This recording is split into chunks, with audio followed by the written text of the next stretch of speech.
En forma complementaria a lo que estuvimos hablando anteriormente en relación a la deuda pública, parece importante, aunque sea en forma bastante resumida y como ya dije complementaria, eh, hacer algún tipo de presentación con respecto a la fuga de capitales, cuestión que es sumamente importante y ha generado históricamente muchos inconvenientes este, a la economía de nuestro país. Siempre estuvo ligado a los procesos de alto endeudamiento, como dijimos tanto en la primera oleada de endeudamiento que se da con el proceso de organización nacional y con la dictadura a partir del 76. Luego la segunda ola de endeudamiento en la década del 90 y también, como veremos, en esta tercera ola de endeudamiento a partir del año 2016. Todos los procesos, de una manera u otra, de endeudamiento siempre han traído aparejado fuga de capitales. Esta fuga de capitales, como decimos, están vinculadas con los endeudamientos justamente porque estos flujos de capital entran y como no hay ningún tipo de reglamentación, entran dentro del sistema financiero, hacen una diferencia y luego se vuelven a, ir a, o a paraísos fiscales o a las casas matrices si son empresas multinacionales, este, o simplemente a bancos que tengan algún tipo de secreto bancario que les permita justamente mantener estos grandes montos de dinero. Es importante justamente ver el tema de la fuga de capitales porque siempre que uno mira cuáles son los cálculos de las divisas de argentinos fuera del país, más o menos uno ve que son montos similares a la deuda pública.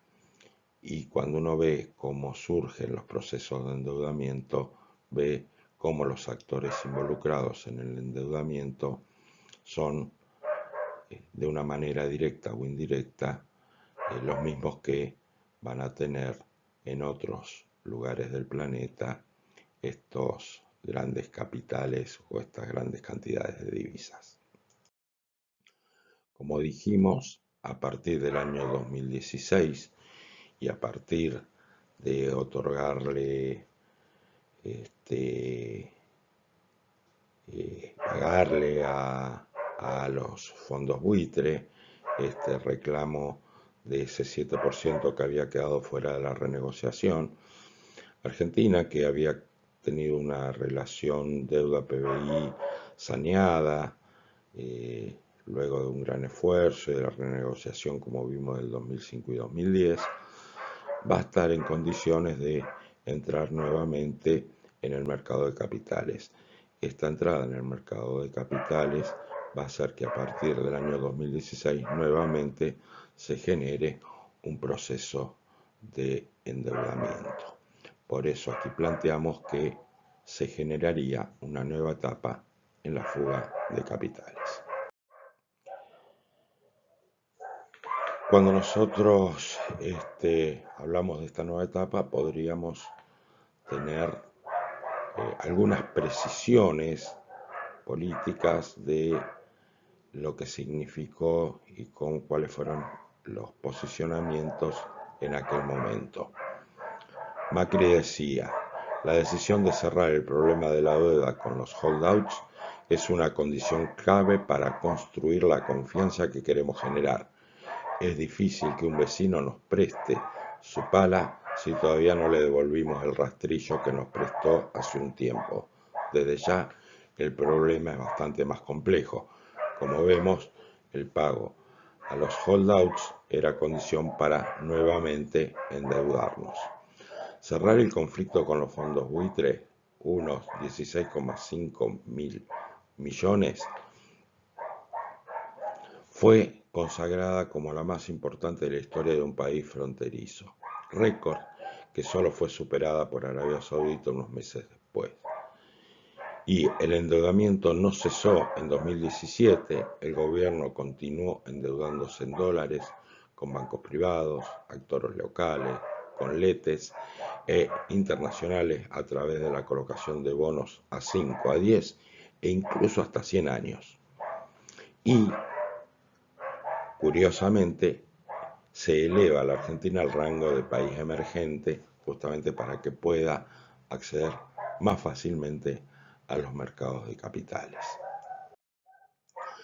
Cuando vemos entonces la formación de activos externos, vemos que va a haber un crecimiento desde el 2004 hasta el 2011, aunque del 2008 en adelante la relación entre esta formación de activos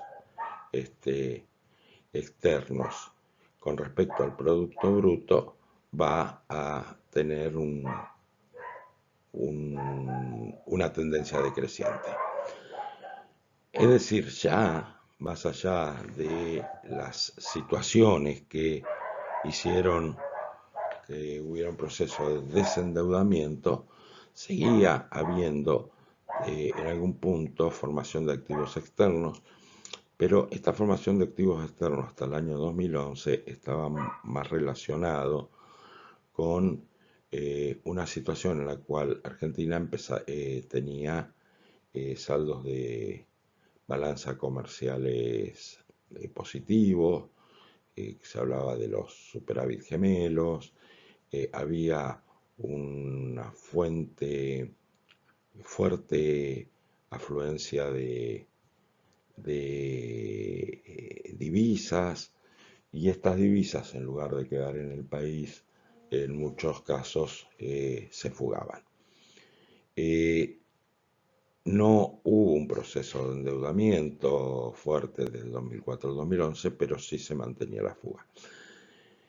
A partir del año 2011, justamente la preocupación porque se mantenía muy alta la fuga de capitales, hizo que se pusieran controles cambiarios y que quienes compraran dólares lo pudieran justificarse, en algunos casos incluso se ponía un límite, y eso hizo que a partir de esta imposición en el control en los controles cambiarios cayera estrepitosamente tanto la fuga de capitales como la relación entre la fuga y el Producto Bruto. Incluso en el año 2013 va a haber un retorno de divisas al país, es decir, como vemos en el gráfico, este flujo de activos externos va a ser negativo, por lo tanto son flujos que entran al país. Pero a partir del endeudamiento, el nuevo endeudamiento en el año 2016 nuevamente comienza a crecer y va a crecer mucho más en el 2017, en el 2018 y mucho más aún en el 2019, profundizándose totalmente a partir de agosto del 2019. ¿Qué son los centros financieros offshore? Son mercados en los que los operadores financieros tienen permiso para tomar fondos de no residentes e invertir o prestar este dinero a otros no residentes, sin regulaciones ni impuestos. Digamos, estos centros financieros offshore justamente van a ser destinos apreciados para poder realizar las fugas de capitales. ¿Dónde están? Bueno, en este mapa podemos ver cómo se concentra en la zona del Caribe. Hay algunos lugares en Europa, como puede ser Andorra, Grecia, Suiza, en los Emiratos Árabes, Hong Kong y algunas islas de la Polinesia también. Digamos, allí encontramos estos lugares donde se generan estas offshore y paraísos fiscales. Grecia, Italia y Portugal han sido puestos de rodillas, consecuencia de décadas de evasión fiscal y saqueo del Estado por el secreto offshore. Es decir, no es un problema solo de Argentina, sino vemos que en otros países también se ha generado el mismo inconveniente.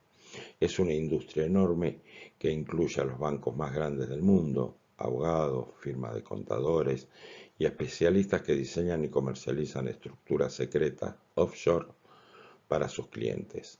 El mundo secreto offshore corrompe y distorsiona los mercados y las inversiones, alejándolos de toda idea de eficiencia. Desde los 80, en que despegó la globalización financiera, las jurisdicciones compiten entre sí.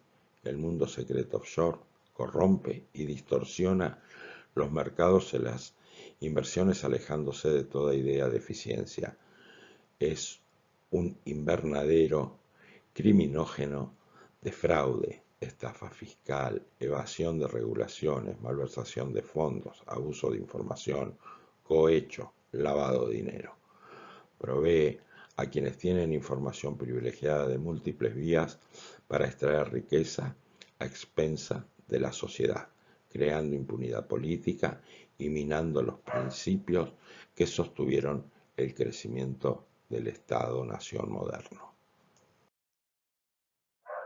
¿Cómo se va generando esta riqueza offshore de los argentinos? Es la cuarta en Latinoamérica y octava en los países del sur. Digamos que nosotros vamos a tener balanza de pagos y eso da un saldo de cuenta corriente. Ese saldo de cuenta corriente se va a compensar con la cuenta capital, que es la diferencia entre los ingresos y los egresos de capital, y es lo que va a dar el saldo en la cuenta corriente. Estas reservas son las que se van a ir menguando en la medida que haya egresos de capital. Es importante acá aclarar que estos ingresos de capital, que son vía endeudamiento dentro de la cuenta capital, normalmente, como dijimos en los procesos de endeudamiento, no entran a la economía real, sino entran para hacer negocios financieros, se multiplican y luego van a salir no solamente con el principal, sino también con lo producido de intereses a través de estos negocios financieros. Cuando vemos la fuga de capitales en millones de dólares, vemos cómo ya para el año 2018 se había disparado a los 20.000, 27 millones de dólares y esto se va a multiplicar por 2 para el año siguiente, que es aproximadamente la fuga, va a equivaler a la totalidad del acuerdo o préstamo que se tomó del Fondo Monetario Internacional en los últimos años.